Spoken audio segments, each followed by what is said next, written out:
JIT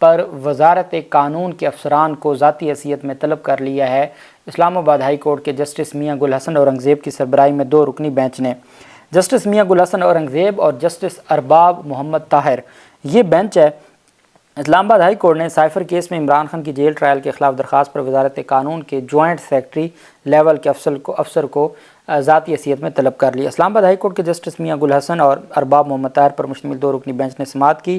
Imran Khan کا jail trial قانونی قرار دیے جانے کے سنگل بینچ کے فیصلے کے خلاف انٹر کورٹ اپیل پر سماعت ہوئی۔ سابق وزیر اعظم کے وکیل سلمان اکرم راجہ عدالت میں پیش ہوئے اور موقف اپنایا کہ آفیشل سیکریٹ ایکٹ کا یہ پہلا مقدمہ ہے جس پر انسداد دہشت گردی عدالت کے جج سماعت کر رہے ہیں۔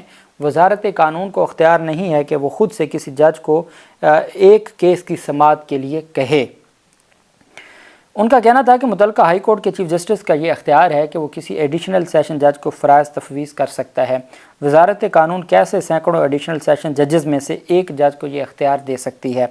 جسٹس میاں گل حسن نے استفسار کیا کہ آپ نے یہ بات اور یہ نکات سنگل بینچ کے سامنے نہیں اٹھائے، جس پر بیرسٹر سلمان اکرم راجہ نے کہا کہ ہم یہ درخواست سنگل بینچ کے سامنے رکھی تھی کہ جج کی تعیناتی غیر قانونی طور پر ہوئی ہے۔ اب وہ کیا کہتے ہیں کہ جناب سنگل بینچ تو ہماری بات سننے کو تیار ہی نہیں ہے، وہ تو فیصلہ جو ان کا آئین اور قانون کے مطابق اپنا مائنڈ ہے تو وہ اس کے مطابق ہی فیصلے کرتے ہیں۔ انہوں نے کہا کہ ہم خالصتاً، سلمان اکرم راجہ صاحب نے کہا کہ ہم خالصتاً قانون اور آئین کی بات کر رہے ہیں، یہی ہماری استدعا ہے۔ جج محمد بشیر کی مدت ملازمت میں توسیع کا معاملہ بھی ہمارے سامنے ہے۔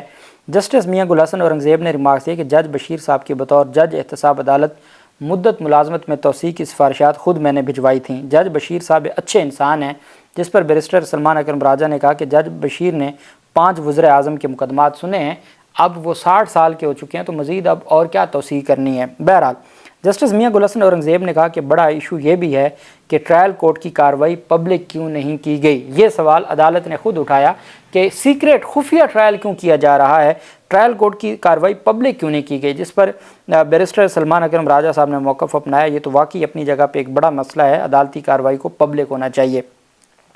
انہوں نے کہا کہ وزارت قانون کی جانب سے 2 نوٹیفیکیشنز جاری کیے گئے، دونوں نوٹیفیکیشنز کو عدالت میں چیلنج کیا گیا۔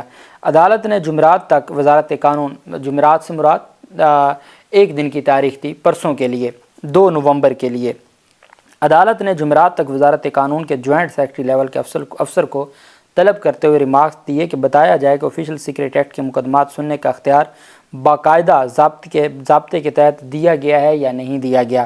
دوسری بات کہ یہ جو نوٹیفیکیشن آپ نے جاری کیا ہے کہ جیل ٹرائل ہوگا، اس کی قانونی حیثیت کیا ہے؟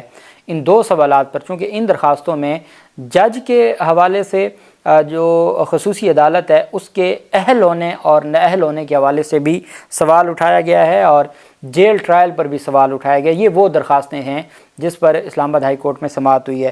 ابھی جو عمران خان کی ضمانت خارج ہوئی ہے اور اس کے ساتھ اخراج مقدمہ کی درخواست خارج ہوئی ہے اور فرد جرم کے خلاف کارروائی ہوئی ہے، اس میں کچھ درخواستیں تو direct supreme court of Pakistan میں کل دائر ہو جائیں گی، تیار ہو چکی ہیں، اور کچھ انٹرا کورٹ اپیل میں جائیں گی تو وہ بھی اسی بینچ کے سامنے آ جائیں گی الٹیمیٹلی۔ تو یہ اہم سوال اٹھاتے ہوئے عدالت نے ڈائریکٹ وزارت قانون کے نمائندے کو طلب کر لیا ہے، اور میں سمجھتا ہوں کہ جمعرات والے دن یہ عدالت خصوصی عدالت کے حوالے سے اور جیل ٹرائل کے حوالے سے بڑا سرپرائز دے سکتی ہے۔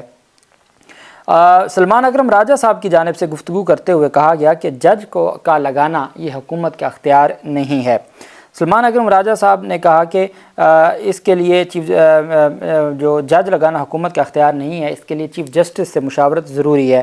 سلمان اکرم راجہ صاحب نے کہا کہ چیف جسٹس کی رائے کے مطابق جج مقرر کیا جائے، یہ نہیں ہو سکتا کہ پاکستان کے 800 ججز میں سے حکومت چنے کہ کس کو لگانا ہے۔ میری نظر میں بنیادی نقطے کی روشنی میں تمام کارروائی کالعدم ہو سکتی ہے۔ سلمان اکرم راجہ صاحب کا یہ کہنا تھا کہ یہ بنیادی نقطہ ہے، حکومت اگر پک اینڈ چوز کرے گی تو پھر تو پورا نظام ہی تباہ و برباد ہو جائے گا۔ 800 ججز میں سے ایک جج کو حکومت نے چوز کیا تو کہیں نہ کہیں تو کوئی معاملہ تھا، صرف یہی ایک پوائنٹ ہمارا سن لیا جائے تو پوری کارروائی کالعدم ہو جائے گی۔ سلمان اکرم راجہ صاحب نے کہا کہ قانون میں لکھا ہے کہ وفاقی حکومت ٹرائل کی اجازت دے گی، حکومت کیا ہے یہ سپریم کورٹ اپنے فیصلے میں بیان کر چکی ہے۔ سپریم کورٹ کے مطابق حکومت کا مطلب وفاقی کابینہ ہے۔ سپریم کورٹ کے مطابق معاملہ کابینہ کے سامنے آئے اور کابینہ فیصلہ کرے، یہ کوئی کسی افسر کا فیصلہ نہیں ہے کہ وہ کہے کہ جی جیل ٹرائل ہو جائے یا خفیہ ٹرائل ہو جائے، یہ فیصلہ ایک ملازم کے کرنے کا نہیں ہوتا۔ وکیل چیئرمین پی ٹی آئی نے کہا کہ کیا سائفر کا معاملہ کبھی کابینہ کے سامنے گیا؟ کہ کن جج صاحب کو تعینات کرنا ہے۔ چیف جسٹس آف پاکستان سے بھی مشاورت نہیں کی گئی، یہ تمام معاملات نہیں ہوئے، اس لیے استدعا ہے تمام کارروائی کو کالعدم قرار دیا جائے۔ انہوں نے کہا کہ سائفر کا معاملہ بند کمرے میں ہو رہا ہے، میڈیا کو اجازت ہے نہ خاندان کو، کوئی دیکھ نہیں پا رہا کس طرح گواہی کی جا رہی ہے یا گواہان کس طرح سے عدالت میں پیش کیے جا رہے ہیں، کس طرح درخواستیں مسترد ہو رہی ہیں، ملزمان اور وکلاء کو بنیادی دستاویزات تک بھی فراہم نہیں کی جا رہی۔ آئین اور قانون کا تقاضا ہے کہ ٹرائل کھلی عدالت میں ہو تاکہ یہ چیزیں نہ ہو سکیں، اور جو فیئر ٹرائل کا کنسیپٹ ہے، جو ہر شہری کا حق ہے، وہ عمران خان کا بھی حق ہے کہ ان کو فیئر ٹرائل دیا جائے۔ انہوں نے کہا کہ سپریم کورٹ کا فیصلہ کہتا ہے کہ شکایت کا جو معاملہ ہوگا وہ ایف آئی آر پر نہیں کیا جا سکتا۔ جج صاحب نے خود کہا کہ ضروری تھا کہ وفاقی حکومت شکایت کنندہ بنتی، اس کے لیے پھر ضروری تھا معاملہ کابینہ میں جاتا، کابینہ کوئی فیصلہ کرتی، سائفر کا مقدمہ ایف آئی آر کی بنیاد پر قائم ہو ہی نہیں سکتا تھا، اس کے لیے ایک کمپلینٹ آنی چاہیے تھی، ایف آئی آر درج نہیں ہونی چاہیے تھی، اور ایف آئی آر میں جو مدعی بنایا گیا وہ مدعی ہی درست نہیں ہے۔ سلمان اکرم راجہ صاحب کے اتنے مدلل دلائل تھے، اور یہی سلمان اکرم راجہ صاحب ضمانت کی جو درخواست ہے عمران خان کی جو سپریم کورٹ آف پاکستان میں جا رہی ہے، اس میں بھی سلمان اکرم راجہ صاحب ہی وکیل ہوں گے، اور میں امید کرتا ہوں کہ آئین اور قانون کے مطابق پاکستان تحریک انصاف کے چیئرمین کو فیئر ٹرائل کا اور رہائی کا حق ملے گا۔ اللہ پاک پاکستان کا حامی و ناصر ہو۔ بہت شکریہ۔ اللہ حافظ۔ پاکستان زندہ باد۔